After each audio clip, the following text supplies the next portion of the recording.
What if Thor were N only child. तो इस वाली रियलिटी में लोकी को गोद लेने की बजाय ओडिन ने उसे वापस फ्रॉस्ट जायंट के हवाले कर दिया था। बिना किसी भाई बहन के अकेला बड़ा होने की वजह से किंग ऑफ एसगार्ड का बेटा थॉर यूनिवर्स का पार्टी प्रिंस बन गया। जब ओडिन उसकी ओडिन स्लीप फेज में चला गया तब थॉर की मम्मी फ्रीका ने उसे बताया कि अगला किंग बनने से पहले थॉर को 9 ड्रम्स पर रिसर्च करनी चाहिए, पार्टी शार्टी में टाइम वेस्ट किए बिना। हाइमडल को थॉर पर नजर रखने बोलकर फ्रीका वेकेशन पर चली गई। हाइमडल की नजरों से बचने थॉर पार्टी करने मिडगार्ड यानी अर्थ पर चला गया। अपेरेंटली हाइमडल का अर्थ पर जरा भी ध्यान नहीं था। जेन और डार्सी ने थॉर के आने को एलियन इन्वेजन समझकर फौरन इसकी खबर शील्ड को कर दी। कुछ सालों पहले एक अल्फा स्टार के तबाह होने के बाद इन्हें वहां से एग्जैक्ट यही एलियन सिग्नेचर्स मिले थे। जेन को लग रहा था कि शायद वही एलियंस अब अर्थ को तबाह करने चले आए, बट पार्टी प्रिंस थॉर ने अर्थ पर लैंड होते ही लास वेगस में वाइल्ड पार्टी शुरू कर दी। पार्टी प्रिंस के मिडगार्ड वाली पार्टी के बारे में पता चलते ही यूनिवर्स के बहुत सारे लोग इस पार्टी को अटेंड करने चले आए। जेन और डार्सी भी इनका पीछा करते हुए पार्टी में शामिल हो गए, जहां इन दोनों को लव एट फर्स्ट साइट हो गया। लगे हाथ हॉवर्ड द डक ने भी अपनी डार्सी को फंसा लिया और बाद में इन दोनों ने शादी कर ली। Wait what? रात भर मजे करने के बाद थॉर जेन के घर सो गया। अगली सुबह मारिया हिल शील्ड के साथ जेन और डार्सी को लेने चली गई। पार्टी में थॉर से मिलने के चक्कर में निक फ्यूरी कॉर का धक्का खाकर बेहोश हो गए थे, इसीलिए फिलहाल मारिया हिल शील्ड की एक्टिंग डायरेक्टर बन गई। हेली कैरियर पर पहुंचते ही कोल्सन ने इन्हें बताया कि थॉर का बनाया ये पार्टी एटमॉस्फेयर धीरे धीरे सारी दुनिया में फैलने लगा। लास वेगस में हंगामा मचाने के बाद थॉर अब जेन को बिना बताए पार्टी करने फ्रांस चला गया। शील्ड को डर है कि शायद पार्टी प्रिंस धीरे धीरे सारी दुनिया को तबाह कर देगा, इसलिए मारिया हिल ने बिना टाइम वेस्ट किए कैप्टन मार्वल को कांटेक्ट किया। कुछ देर बाद ही लोकी भी फ्रॉस्ट जायंट के साथ थॉर की पार्टी अटेंड करने चला आया। तो फ्रॉस्ट जायंट के साथ पला बड़ा होने की वजह से लोकी भी जायंट बन गया। हाँ, ये देखकर खुशी हुई कि अलग अलग रेस और फैमिली से होने के बावजूद भी थॉर और लोकी के बीच का ब्रोमांस इस रियलिटी में भी काफी सॉलिड है। तभी वहां पर कैप्टन मार्वल ने आकर थॉर को पार्टी रोकने का ऑर्डर दिया और फिर पार्टी प्रिंस और पार्टी पूपर के बीच जबरदस्त लड़ाई छिड़ गई। कैप्टन मार्वल को वर्ल्ड टूर देने के बाद थॉर ने उसे वापस फ्रांस में लाकर हरा दिया। थॉर से हारकर कैप्टन मार्वल वापस मारिया से मिलने चली गई।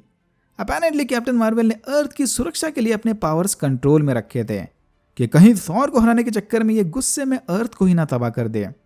अच्छा ऐसा है क्या? एनीवेज, कैप्टन मार्वल से डिसअपॉइंट होकर मारिया ने थॉर को न्यूक्लियर वेपन से उड़ाने की ठान ली। कैप्टन मार्वल थॉर को उठाकर किसी रिमोट लोकेशन पर लेकर जाएगी और फिर शील्ड उसे न्यूक्लियर बॉम्ब से उड़ा देगी।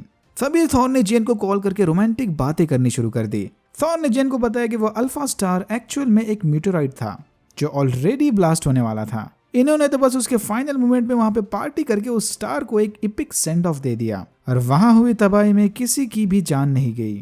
थॉर के पैर में पागल जेन शील्ड के न्यूक्लियर प्लान से जरा भी खुश नहीं थी, बट शील्ड इसका कहां सुनने वाली थी। मारिया को भी अब इनकी एक्सपर्टीज की कोई जरूरत नहीं, इन्होंने उन्हें शील्ड से बाहर निकाल दिया। धीरे धीरे थॉर का बनाया पार्टी एटमॉस्फेयर दुनिया में तबाही मचाने लग गया। मुझे तो बस ये जानना है कि इस एपिसोड को लिखते वक्त एमसीयू राइटर्स क्या फूक रहे थे। तबाही को देखकर पार्टी रोकने जेन ने थॉर को कॉल लगाया, बट तब फोन लोकी के पास था। जेन के मजे लेते वक्त नन्हा सा स्मार्टफोन लोकी के जायंट हाथों से फिसल कर टूट गया। थॉर से कांटेक्ट टूटते ही जेन को क्लिक हुआ कि अगर थॉर और लोकी रियल हैं तो नॉर्स मिथोलॉजी के चलते ओडिन, फ्रीगा और हाइमडल भी रियल होंगे। जेन ने फौरन डार्सी के साथ सिग्नल एम्पलीफायर बनाकर हाइमडल को पुकारा। जेन की आवाज सुनते ही हाइमडल उसे टेलीपोर्ट करके एसगार्ड ले गया और फिर जेन हाइमडल की मदद से फ्रीगा से मिलने चली गई। जेन ने फ्रीगा को बताया कि उसका बेटा अर्थ पर पार्टी करके तबाही मचा रहा था, अगर उसे समय पर रोका नहीं गया तो कुछ अनर्थ हो जाएगा। उधर कैप्टन मार्वल थॉर को सिडनी से उठाकर साइबेरिया ले गई ताकि यहाँ पर शील्ड उसे न्यूक्लियर बॉम्ब से उड़ा सके। मारिया हिल थॉर पर न्यूक्लियर हमला करने ही वाली थी कि तभी वहां पर फ्रीगा प्रकट हो गई। Ash gourd holographic calling service. अपनी मम्मी को सामने देखकर थॉर ने इसे बताया कि वो तो यहाँ अर्थ पर ह्यूमैनिटी पर रिसर्च करने आया था, इधर कोई पार्टी वगैरह नहीं हो रही। फ्रीगा कहाँ इसकी बात मानने वाली थी।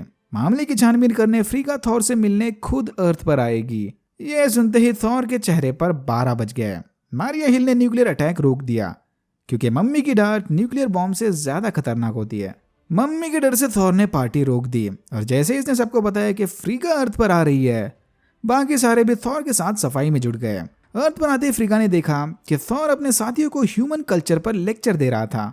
कुछ देर बाद ही यहाँ पर कैप्टन मार्वल आ गई और थॉर को ह्यूमन हिस्ट्री वाले नोट्स देकर वापस चली गई। थॉर का ये जुगाड़ू प्लान ऑलमोस्ट काम कर गया था। बट लास्ट मोमेंट पर म्यूलर ने उसकी पोल खोल दी। एंड सीन में हमने देखा कि वापस जाने से पहले थॉर ने जेन के साथ यूनिकॉर्न प्लैनेट पर डेट फिक्स कर ली, पर तभी उसके सामने एक पोर्टल ओपन हुआ जिसके अंदर से अल्ट्रॉन की आर्मी बाहर आई। इस वाले अल्ट्रॉन प्लस विजन के वर्जन ने सारे इन्फिनिटी स्टोन्स जमा कर लिए थे।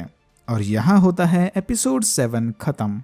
अगर आपको वीडियो अच्छा लगा तो please like share and subscribe for more videos like this. मैंने ऐसे और भी वीडियोस बनाए जिनके लिंक्स आपको डिस्क्रिप्शन बॉक्स में मिल जाएंगे। Thank you very much for watching and I am hoping to see you in my next one.